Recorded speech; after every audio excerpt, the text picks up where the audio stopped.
My first was the Marine Corps Marathon last year.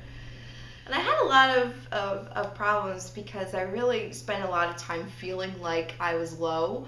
But of course, I carry my meter and my testing supplies with me, and I would check, and it was like 91 or 115 or numbers that are normally like really good.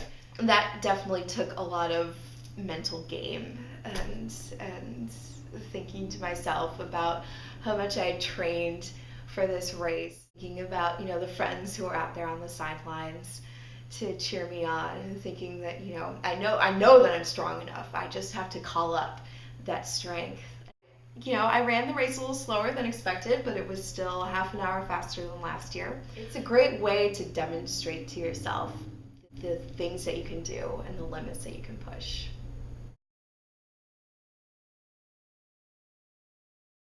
This year it was tricky because I was back on injections as opposed to being on the pump. So, I always brought my meter with me on the longer runs, and of course some kind of carbs.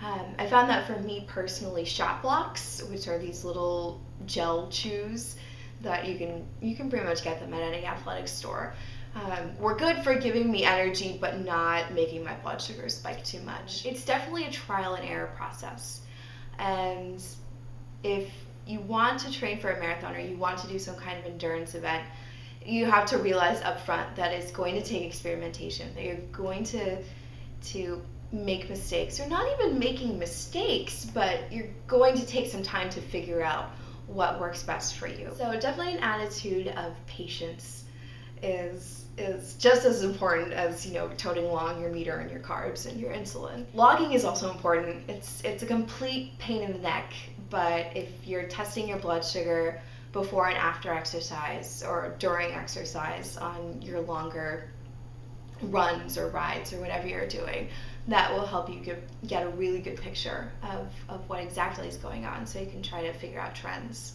Ultimately, there's no easy solution to managing diabetes while doing endurance events, but the good thing about that is that it makes the accomplishment so much richer at the end, that I know that I've really earned this when I cross the finish line. I kind of felt like I was on my own for many years. I knew some other people with diabetes, but not too much until I moved to New York City. I started going to type 1 support groups with Act 1 Diabetes. I found the diabetes online community. At first it was really a sense of connection with other people who sort of were in the same boat, who understood what was going on. The people you could rant to about, oh my god, I went low at 2 a.m. and then I woke up and I was 296 and now I feel like crap. And people who were like, oh yeah, I've been there, rather than just like, oh, that sucks, now get back to work.